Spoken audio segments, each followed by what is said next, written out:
원래 사무엘상과 사무엘하는 한 권입니다. 사무엘서는 한 권인데 이 구약성경 사무엘서를 헬라어로 번역하는 알렉산더 대왕의 그 세계 고전을 헬라어로 다 번역하는 그 프로젝트 가운데 구약성경을 번역하도록 했습니다.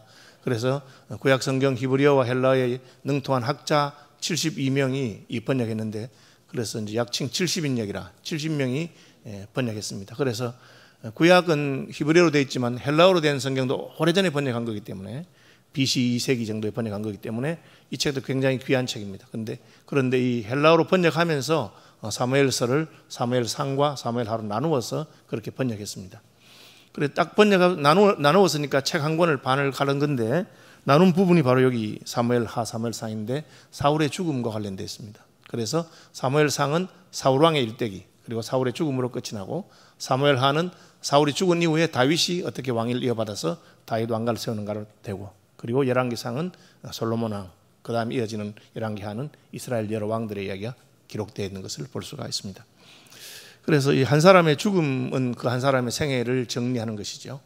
그래서 그가 어떤 인생을 살았는가 하는 것은 그의 관 뚜껑이 닫힐 때, 그가 죽었을 때 그의 죽음이 어떠했느냐, 그리고 그의 죽음 이후에 사람들이 그에 대해서 어떠한 평가를 내렸느냐 하는 것으로 우리가 더 정확하게 알 수 있을 것입니다. 살아있는 동안에 아무리 권세를 가지고 돈을 많이 벌고 또 사람들에게 박수갈채를 받았다 하더라도 그의 죽음에 이르러서 사람들이 그를 멸시하고 그를 모욕한다면 그의 생애는 성공적이지 못할 것입니다. 사울은 아주 이스라엘 가운데서 뛰어난 사람이었고 베냐민 지파 가운데서도 높임을 받을 만한 사람이었습니다. 그리고 전쟁에서도 능한 사람이었고 공도 많이 세웠습니다. 하나님 앞에서 겸손하게 시작했던 사람입니다. 그러나 사울 왕의 죽음을 두고 본다면 그의 생애는 실패한 생이라고 밖에 볼 수가 없습니다. 왜? 하나님께서 그를 높이셨는데 그는 하나님을 떠났기 때문에 그렇습니다. 그는 자기 생각을 하나님의 생각 위에 두었습니다. 사울이 하나님께 버림받게 되는 결정적인 계기가 있는데 아말렉과의 싸움입니다. 사울이 아말렉과 싸워서 하나님이 승리를 주셨습니다. 하나님은 다른 민족은 몰라도 아말렉 민족은 다 죽여라, 다 죽여라 그렇게 말했습니다. 여러분 이게 잔인하잖아요, 민족을 다 죽인다는 게. 그런데 하나님께서 그렇게 말씀하실 때는 뜻이 있습니다. 가나안을 정복하면서 가나안에 있는 모든 민족을 다 진멸해라, 잔인하잖아요. 아니 살려두면 될 건데, 항복하면 살려두면 되는데 왜 다 죽이느냐, 잔인합니다. 하나님이 그렇게 말씀하신 데는 다 뜻이 있습니다. 가나안의 모든 민족을 다 진멸하는 것은 하나님이 약속했던 가나안을 아브라함에게 주셨는데 이렇게 돼 있어요. 아모리 족속의 죄악이 관영하지 않았기 때문에 아직 주지 않는 거예요. 아브라함아, 내가 이 땅을 너에게 주겠다. 그런데 400년을 기다려라. 왜 400년을 기다립니까? 그 400년을 기다리는 동안에 가나안 땅에 있는 소돔과 고모라와 같이 모든 민족이 하나님 보시기에 심판받을 수밖에 없는 범죄를 하고 악한 일에 마땅한 벌을 받아야 되는데 벌 받지 않았고, 그래서 하나님께서 그들을 벌하시기로 작정하시고 그 형벌을 주는 벌의 도구로 이스라엘을 선택하신 것입니다. 너희가 나를 대신해서 나의 심판을 실행해라. 그래서 이스라엘의 가나안 정복은 단순히 민족과 민족 간의 전쟁이 아니고 하나님이 가나안 땅에 편만한 죄악을 심판하는 하나님의 심판과 관련되어 있습니다. 하나님은 죄에 대해서는 심판하십니다. 한 지역 전체가 범죄하면 그 지역 전체를 심판하시고 온 세상이 범죄하면 온 세상을 심판하십니다. 우리는 노아 홍수에서 하나님이 온 세상을 심판하시고 노아와 그의 가족만 살린 것을 알 수 있습니다. 다시 말하면 모든 사람이 같이 범죄한다고 해서 그 죄가 아닌 것은 아닙니다. 우리는 서로 봐주게 하면서 너도 그러고 나도 그러고 다 그러니까 괜찮다고 생각하는데 그렇지 않습니다. 오늘날 시대가 성경적인 가치관과 윤리를 버리고 엄난하고 자기 욕심대로 살고 그렇게 한다고 해서 남은 그러나 다 그렇다고 해서 괜찮은 건 아닙니다. 어쨌든 하나님께서는 이렇게 진멸하는 민족이 있는데 그 중에 하나가 아말렉 족속입니다.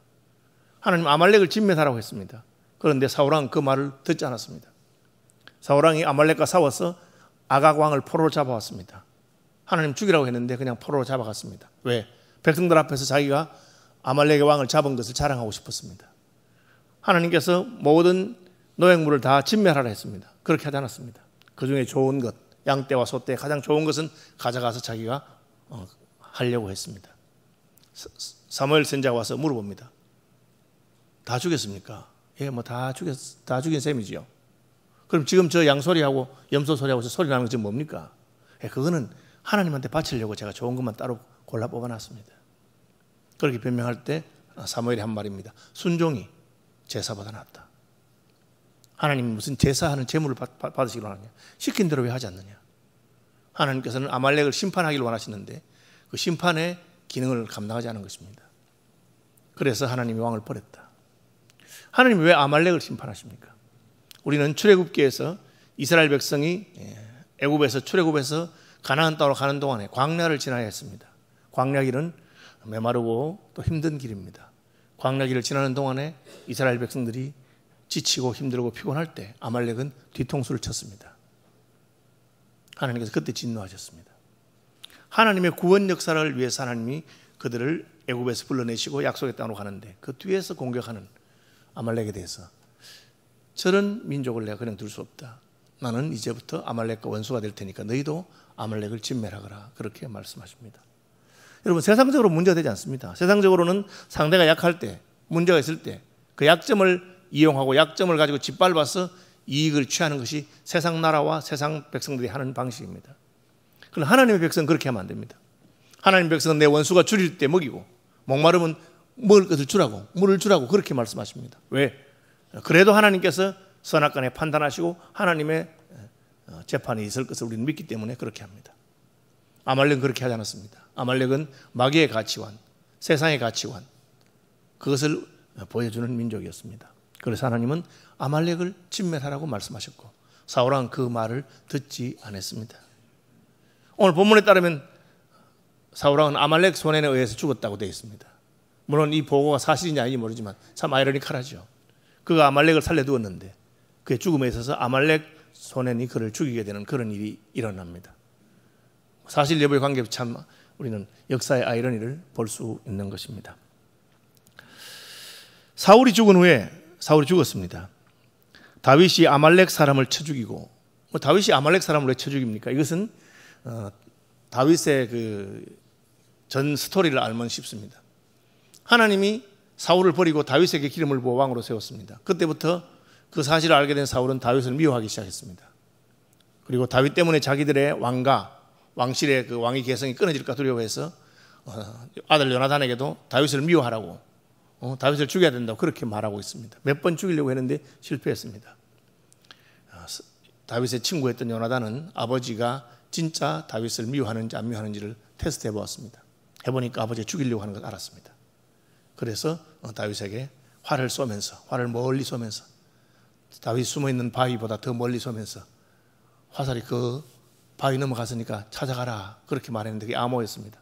그 말을 듣고 다윗은 떠납니다. 요나단과 마지막 작별의 인사하고 망명 생활하는데 그 망명하는 동안 혼자 망명하는 게 얼마나 힘들었겠어요.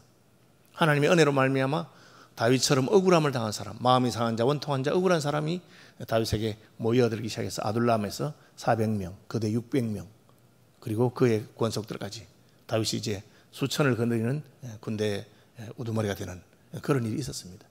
다윗은 자기 군사가 많아지자 가만히 있지 아니하고 이스라엘 국경을 침공하는 적들을 물리쳐 주기 시작했습니다. 그렇게 할 필요가 없습니다. 그러나 그는 하나님께서 자기에게 주신 힘을 가지고 하나님 백성들을 돕는 일을 하는 사람이었습니다. 그 소식이 들리자 사울은 백성들에게 다윗을 영접하거나 다윗을 보호해주면 죽이겠다고 합니다. 누구든지 다윗이 있는 곳을 알고도 고발하지 않으면 그 부족과 민족과 도시를 멸망시키겠다고 그렇게 협박을 합니다. 여러분, 우리가 북한에 보면 아버지의 잘못을 아들이 공산당에다가 고발하도록 그렇게 시킵니다. 아주 인성을 파괴시키는 그런 나쁜 짓이죠. 사울이 그렇게 했습니다. 다윗은 이스라엘 국경을 방어하는 중에 미디안이나 블레셋이나 다른 군대가 쳐들어오면 백성들을 보호해 줍니다. 그랬는데도 불구하고 그 백성들은 다윗을 영접할 수 없었습니다. 왜? 다윗을 영접하거나 숨겨주면 그 부족들이 다 죽게 되니까. 낙심한 다윗이 이제 내가 이스라엘 땅에는 있을 곳이 없구나. 왕이 나를 이렇게 싫어하니까. 그래서 블레셋 땅으로 도망갑니다. 다윗이 이방의 땅으로 도망가서 블레셋에서 목숨을 구걸하죠. 블레셋 장군들이 다윗이 온 걸 보고 야, 찬스다. 저놈을 죽여라. 저놈이 바로 우리 골리앗 장군을 죽인 놈 아니냐. 사울왕보다 더 우리에게 위협적인 놈이다. 사울은 천천히요, 다윗은 만만이라고 한 바로 그 놈이 아니냐. 다윗 죽을 위기에 처했습니다. 그런데 또 장군들 가운데서 또 다른 사람들이 그를 살려주자고 하는 말이 있어서 살았습니다. 다윗은 한때는 미친 척하고 침을 질질 흘리면서 자기 정치를 숨기기도 했고, 또 어떤 이들은 아니 사울과 지금 우리가 싸우고 있는데, 블레셋과 사울이 싸우는데 사울의 적이면 우리의 적 아닙니까? 우리 편이라고 하고 데리고 있읍시다. 그러나 감시의 눈초리를 거두진 않았습니다. 그러다가 드디어 사울과 블레셋이 큰 전쟁을 하게 됐습니다. 오늘 본문에 나오는 사울이 죽은 그 전쟁입니다. 전쟁에 나가면서 블레셋 왕이 다윗을 불러서, 다윗아, 내 신하들 가운데 너를 못 믿겠다고 하는 사람이 많다. 이번에 기회인데 우리가 이스라엘과 싸우고 사울과 싸우니까 이번에 가서 공을 세워라. 사울의 군대를 물리치고 공을 세우면 이제는 아무도 너를 의심하는 사람이 없을 거다. 너는 블레셋의 충성스러운 신하가 될 것이다. 그렇게 말했습니다. 다윗이 그 전쟁에 가고 싶었겠습니까? 가기 싫었습니다. 그러나 안 가면 또, 그래서 할 수 없이 전쟁에 따라 나섰습니다. 이스라엘 백성을 지키는, 이스라엘의 왕으로 세움받은 자가 그런 자리에 가게 되는 것입니다. 놀랍게도 하나님께서는 다윗이 사울과 싸우지 않도록 막으셨습니다. 블레셋 장군들 가운데서, 임금님 지금 뭘 합니까? 왜 제가 전쟁에 따라 나옵니까? 이번에 내가 사울과 싸우는데 다윗을 보고 선봉에 서서 싸우라 그랬어. 무슨 말씀하십니까? 저놈이 언제 우리 뒤통수를 칠지 모르는데, 전쟁하다가 우리 편을 죽이면 어떻게 하겠습니까? 지금 사울에게 미움을 받고 있는데 블레셋 군대를 많이 죽여서 공을 세워서 사울에게 돌아가면 사울이 잘했다고 받아주지 않겠어요? 그런 말이 나왔습니다. 그래서 우리가 전쟁하는데 믿을 수 없는 사람하고 같이 못합니다. 블레셋 장군들이 그렇게 말했기 때문에 다윗은 전쟁에서 빠질 수 있었습니다. 블레셋 왕이 미안하다. 내가 너를 못 믿는 건 아닌데 내 신하들이 아직까지 너를 의심하고 있으니 그냥 너는 고향에 가 있어라. 그 다윗이 머물던 곳이 시글락입니다. 시글락으로 돌아갔는데 가보니까 다윗이 전쟁에 따라 나간 그 사이에 아말렉이 공격해 온 것입니다. 아말렉은 항상 적의 뒤통수를 치고 적이 어려움에 처했을 때 공격하는 사람들입니다. 다윗이 마지못해서 블레셋 전투에 따라 나갔는데 그 사이에 아말렉이 와서 가족들을 포로로 잡아가고 모든 물건들을 훔치고 그렇게 했습니다. 다윗은 피곤했지만 힘을 내서 아말렉을 추격해서 아말렉을 따라잡고 아말렉과 싸워서 이기고 가족들을 찾아오고 전리품을 빼앗아 온 적이 있습니다. 그 이야기를 하고 있습니다. 돌아왔습니다. 다윗이 돌아와서 이틀을 머물고 있는데, 아말렉을 물리치고 있는데 사흘째 되는 날에 한 사람이 사울의 진영에서 나왔다. 이 사람이 자기가 너 누구냐 하니까 나는 아말렉 사람이라고 한 사람입니다. 사울의 진영에서 나왔다는 말은 사울의 군대의 패잔병이라고 하는 뜻인데 믿을 수가 없습니다. 사울의 진영에서 나왔지만 그가 왜 사울의 진영에 있었는지 성경은 말하지 않아요.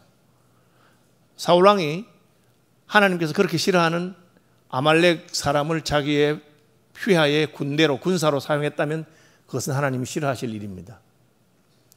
불가능한 건 아니죠. 용병으로 쓰거나 무슨 썼겠죠. 어쨌든 이 아말렉 청년이 나왔습니다. 다윗에게 왔는데 너 어디서 왔느냐? 대답하되 이스라엘 진영에서 도망하여 왔나이다. 이스라엘 진영에 있다는 거죠.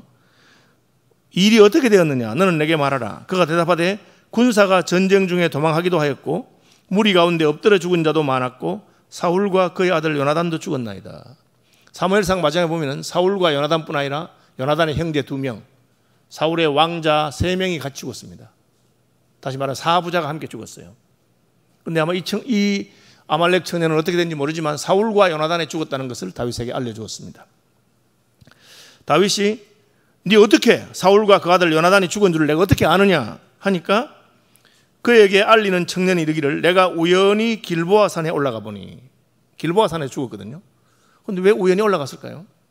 사울의 군대에 속해 있는 청년이었다면 사울의 군대가 길보아 산에서 패전한 것을 알았을 것이고 우연히 패전하는 곳으로 올라갈 리가 없습니다. 그곳에는 블레셋이 승리했으니까 블레셋 군대들이 있을 가능성이 많은 곳입니다.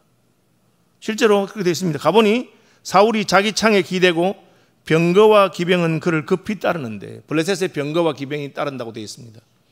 이스라엘은 산을 중심으로 한, 예루살렘도 산성이고 산의 민족이라면 블레셋은 평지의 민족이고, 그래서 블레셋에는 병거와 기병이 많습니다. 사울왕이 길보아 산으로 도망한 것은 병거와 기병이 쫓아오기 때문에, 산에는 병거와 기병이 올라가기 힘들기 때문이라고 되어 있습니다. 성경학자들은 이 말이 거짓말이라고 봅니다. 길보아 산에 병거와 기병이 올라가기 힘들다. 실제로는 활을 쓰는 궁병들, 활 쏘는 병사들이 아마 사울을 또 쫓아갔을 것이라고 봅니다. 그래서 사울의 죽음을 애도하는 노래도 활의 노래입니다.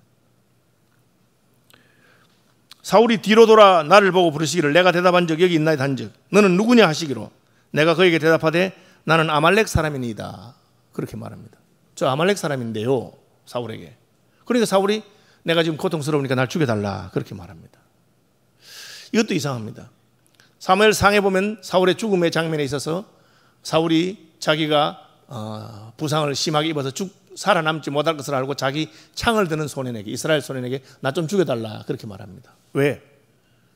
내가 지금 목숨을 부지하고 있다가 할례 없는 이방인의 손에 죽을까 두렵다.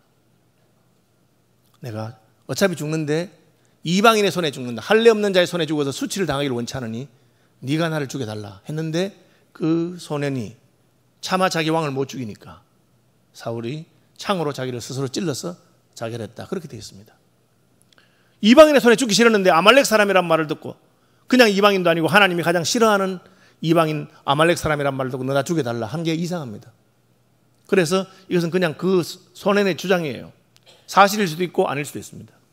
제가 아말렉 사람입니다 하니까 내가 고통 중에 있으니 청하건대 너는 내 곁에서 나를 죽이라. 이게 사실이라면 사울의 죽음은 참 비참한 죽음입니다. 본인도 원치 아니하던 이방인 할례 없는 자의 손에서 죽게 된 것이죠. 그가 엎드러진 후에는 살 수 없을 줄 내가 알고 그의 곁에 서서 내가 죽이고 그 머리에 왕관과 팔에 있는 고리를 벗겨서 내 주께로 가져왔나이다. 안락사를 시켰다는 거죠. 어차피 죽을 사람이니까 내가 죽여준 겁니다. 그리고 그 머리에 왕관과 팔에 금 고리를 가져왔다. 이 머리에 왕관도 일반 왕이 쓰는 왕관이라고 보지 않습니다. 왜? 전쟁하면서 그런 왕관을 쓰고 하기는 어려우니까 아마 투구를 썼을 건데 투구에 왕의 신분을 증명하는 금으로 된 띠와 같은 약식의 어떤 왕관이 있을 거라고 생각됩니다. 그래서 그걸 내가 빼앗아왔다는 거죠. 제 생각은 이 아말렉 소년은 아마 다윗이 쫓아갔던 시글락을 공격했던 그 아말렉 소년일 가능성이 많습니다. 다윗에 의해서 패전을 당하고 도망가는데 다윗이 군대에서 도망가니까 다윗과 블레셋이 한편이라고 생각하고 있습니다. 그래서 반대편인 사울의 진영으로 도망가는데 가보니까 이미 전쟁이 끝났어요. 그리고 왕도 다 죽어 있습니다. 그러니까 그 머리띠와 고리를 훔쳐가지고 와서 이걸 가지고 가서 내가 다윗에게 사울이 죽었다고 전하면 내 공을 인정받아서 날 살려주지 않겠는가. 아마 그렇게 생각했을 가능성이 많습니다. 성경이 자세히 설명하지 않기 때문에 어느 것이 옳은지 모르지만 어쨌든 그는 손에 왕관과 팔찌, 왕의 팔찌를 들고 와서 사울이 죽은 소식을 전했습니다. 이에 다윗이 자기 옷을 잡아 찢고 모든 이스라엘 백성들이 슬퍼하고 금식했습니다. 13절 다윗이 그 소식을 전한 청년에게 묻되 너는 어디 사람이냐 대답하되 나는 아말렉 사람 곧 외국인의 아들입니다. 그 사람이 보고할 때 사울이 너 누구냐 할 때 아말렉 사람이라는 말을 했어요. 그럼 다시 한번 물어봅니다. 너 어디 사람이냐? 이게 굉장히 중요합니다. 그때 이 청년이 나는 아말렉 사람입니다. 그러니까 그 말을 들은 다윗이 죽여라. 자기의 신하에게 저놈 바로 죽여라 하니까 칼로 바로 죽여버렸어요. 다시 한번 가보겠습니다, 여러분. 이방인은 무조건 다 죽여야 됩니까? 너무 잔인한 것 아닙니까? 예, 하나님께서는 아말렉 사람을 다 진멸하라고 하셨습니다. 왜? 아말렉은 하나님의 원수이기 때문에 그렇습니다. 그는 자기가 아말렉 사람이라고 정체를 밝히는 순간에 죽을 수밖에 없는 것을 몰랐습니다. 너무한 거 아니냐? 성경에 이방인이라고 다 죽이냐? 그렇지 않습니다. 기생 라합은 가나안인이었고 여리고성에 살았습니다. 하나님께서는 기생 라합을 살리시고 그는 예수님의 조상에 들어가는 족보에 들어갑니다. 살몬은 라합에게서 보아스를 낳고 쭉 나오잖아요. 그죠? 보아스는 이세 낳고 이세는 다윗왕을 낳으니라. 그렇게 쭉 나오거든요. 그러면 왜 기생 라합은 죽이지 않습니까? 기생 라합은 자기의 정체성을 더 이상 여리고성의 거민이거나 가나안 사람이 아니라 하나님의 백성의 일원으로 인식했습니다. 이방인인 것이 문제가 아니라 그 이방인의 정체성을 버리고 하나님의 백성의 정체성을 가질 때 하나님 살려주십니다. 모압 여인 룻은 모압 사람입니다. 이방인이죠. 그러나 그는 예수님의 조상이 됩니다. 그죠? 보아스는 룻에게서 오벳을 낳고 오벳은 이세를 낳으니라. 그렇게 되었습니다. 왜 그렇습니까? 그는 이방 여인이지만 자기의 정체성을 바꾸었습니다. 그 어머니, 시어머니 나오미에게 어머니의 하나님이 나의 하나님이 될 것이고 어머니의 백성이 나의 백성이 될 것입니다. 그렇게 말했습니다. 여러분, 우리가 하나님이 싫어하는, 하나님 알지 못하는 이방인의 정체성, 세속적인 가치관과 행태를 하는 그런 것에 속해 있을 수 있습니다. 그럼 구원받지 못하느냐? 구원받을 수 있습니다. 우리가 우리 정체성을 바꾸면 됩니다. 이제부터 나는 더 이상 세상의 욕심이나 세상의 정욕이나 마귀와 함께 멸망할 그 가치관을 따르지 아니하고 예수 그리스도를 나의 구주로 섬기고 예수님을 나의 신랑으로 섬기고 하나님을 나의 아버지로 섬기겠습니다. 그렇게 할 때 우리는 이방인이지만 더 이상 이방인이 아니라 하나님의 백성으로 살 수가 있는 것입니다. 이 아말렉이는 그의 방법이 무엇입니까? 사울왕이 죽었는데 자기가 그걸 발견했습니다. 혹은 자기가 죽였습니다. 그리고 그 죽음을 죽음을 이용해서 다윗에게 공을 세우려고 한 사람입니다. 하나님은 그런 것을 기뻐하지 않습니다. 그가 만약에 사울왕의 군대에 있었다면 자기의 주인을 그렇게 한 것이고, 다윗에게 쫓기던 아말렉 청년이었다면 쫓기던 중에 자기의 대적을 죽은 것을 보고 그것을 이용한 것입니다. 하나님께서는 세상의 왕들처럼 그렇게 하는 걸 기뻐하지 않습니다. 내 원수가 줄이면 먹게 하고 목마르면 마시게 하는 것이 하나님이십니다. 하나님은 대적의 약점을 이용하는 것이 아니라 그들을 불쌍히 여기는 그런 분이신 것입니다.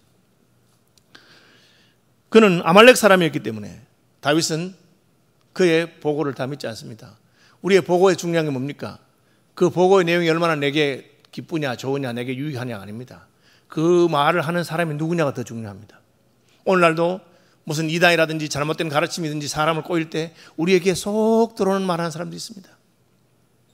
많은 사람들이 뭐 다단계라든지 뭐 이런 데 속아 넘어갑니다. 왜? 그 이야기가 너무 귀에 속속 들어오기 때문에.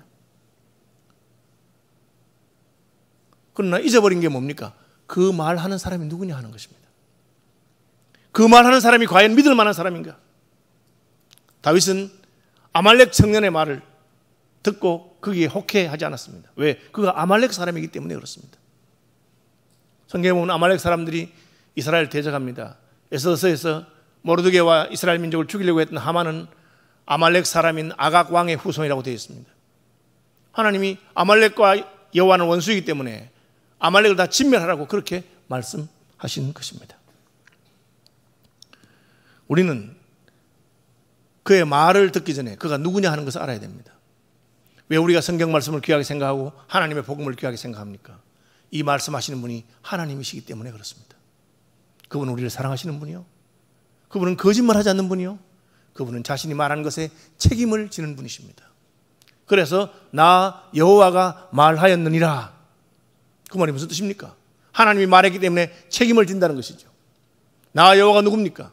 너희에게 복을 주기를 원하고 너희를 사랑하고 천지를 지으면서 너희를 내 형상으로 지은 존재인 것입니다.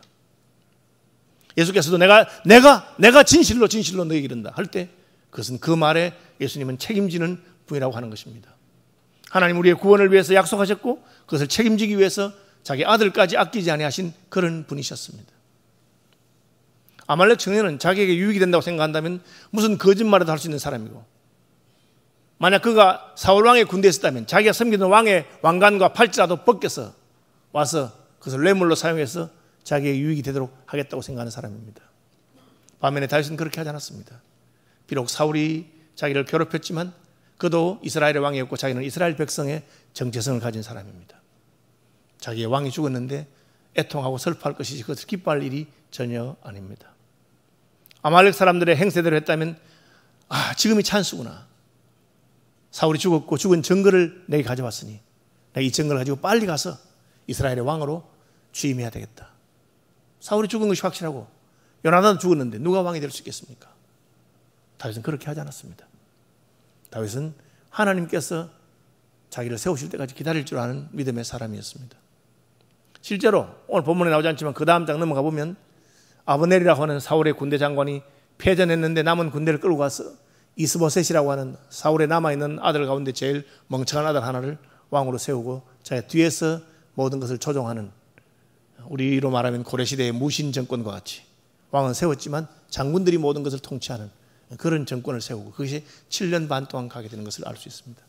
다윗은 그렇게 하지 않습니다. 왜?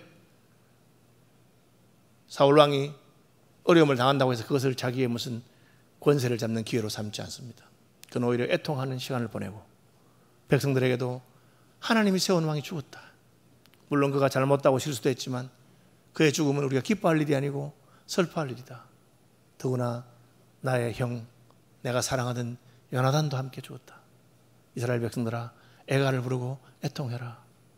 여러분, 상대의 불행에 대해서 그것을 나의 기회로 삼지 아니하고 그의 불행에 대해서 함께 애통해 주는 것이 바로 예수 그리스도가 우리에게 보여주신 모습입니다. 우는 자와 함께 우는 것입니다. 고통당하는 자와 함께 고통당해 주는 것입니다. 다윗은 여기서 우리의 영원하신 왕이신 예수 그리스도의 모습을 우리에게 예표해 보여줍니다.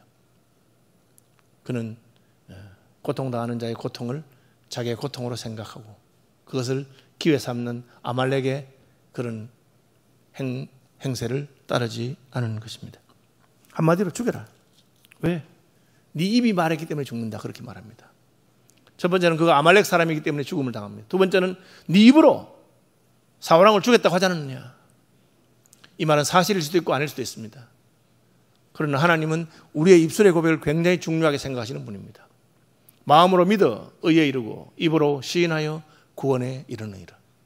너희 말이 내 귀에 들린 그대로 내가 시행하겠다. 여러분, 하나님은 우리의 입술이 우리의 몸을 움직이고 우리의 마음을 움직이고 심지어 우리의 운명을 결정한다고 말합니다. 우리 입술이 하나님이 기뻐하지 않는 말을 한 것 때문에 이 아말렉 청년은 자기는 잘한 줄로 착각하고 사울왕을 제가 죽였습니다. 확실히 죽였습니다. 요나단도 제가 죽였습니다. 잘했지요. 그 왕관과 팔찌를 가져왔습니다. 다윗은 저놈 죽여라. 자기 입으로 왕을 죽였다고 했으니. 다윗은 사울왕을 죽일 기회가 여러 번 있었습니다. 그는 자신의 정적이 없고 자기를 죽이려고 하는 사람이었습니다. 그럼에도 불구하고 다윗은 사울왕을 죽이려고 하지 않았습니다. 그에게 공과가 많지만 어쨌든 하나님이 세운 사람이니 하나님께서 재판하시겠지. 이것이 우리의 다음 세대의 왕이 올라오는 방식입니다. 예수님께서 우리의 왕이 되기 위해서 세상의 왕들을 무력으로 12사단 더 되는 그런 군대를 동원해서 천군 천사를 동원해서 정복하시고 왕이 되지 않으셨습니다. 그러나 아버지의 뜻에 따라 자기를 낮추시고 그리고 십자가에 죽으시고 우리의 대속물이 되심으로 말미암아 하나님의 구원을 이루신 분입니다. 그것이 하나님의 방법입니다. 하나님의 방법은 원수를 사랑하는 것을 통해서 우리를 대적하는 자를 미워하는 것이 아니라 불쌍히 여기는 것을 통해서 하나님의 긍휼이 우리 가운데 임하게 하는 방법입니다. 그가 죽은 다음에 다윗은 슬픈 노래를 불러서 사울과 그의 아들 요나단을 조상합니다. 그리고 길보아 산아 이슬이 내리지 말아라. 이 말은 사람만 아니라 자연도 슬퍼할 일이다. 어쨌든 하나님이 세우신 사람이 하나님이 기뻐하는 뜻대로 살지 못하고 저렇게 망하는 길로 갔으니 얼마나 슬픈 일인가 하고 애통하는 마음이 있었습니다. 여러분, 우리 주변에 믿음을 따라 잘 사는 사람도 있지만 성령으로 시작했다 육체로 마치는 분도 있고 우리 주변에 하나님 기뻐하는 대로 교회가 바로 가는 길로 가는 교회도 많지만 엉뚱한 길로 가는 교회들도 있습니다. 그런데 우리는 어떻게 해야 됩니까? 그들을 위해 하나님 앞에 애통할 줄 아는 사람이 되어야 됩니다. 우리가 애통할 때 하나님께서는 우리의 눈물과 간구를 들으시고 그런 왕이 더 이상 이스라엘을 통치하지 아니하고 다윗이 하나님 기뻐하는 왕이 되도록 하십니다. 다윗이 예표하는 예수 그리스도를 우리의 왕으로 보내주셔서 참된 왕이 우리를 통치하도록 하시는 분이 바로 하나님이십니다. 잘못하는 사람을 욕하고 비난하고 그의 실수에서부터 무슨 이익을 취하려고 하는 것은 세상이 하는 것입니다. 다윗은 그렇게 하지 않았습니다. 그래서 다윗은 하나님의 마음에 합한 자가 되고 하나님께서 다윗 가문의 메시아를 보내준 것을 알 수 있습니다. 다시 말하면 하나님이 예비하신 새로운 왕이 된 것입니다. 그 왕은 하나님의 방법대로 자기의 방식으로 정복하고 올라가는 왕이 아닙니다. 하나님의 때를 기다리면서 또 하나님께서 하시는 것을 기다리는 그런 참된 왕이신 예수 그리스도가 우리를 통치하시기를 주님의 이름으로 축복을 드립니다.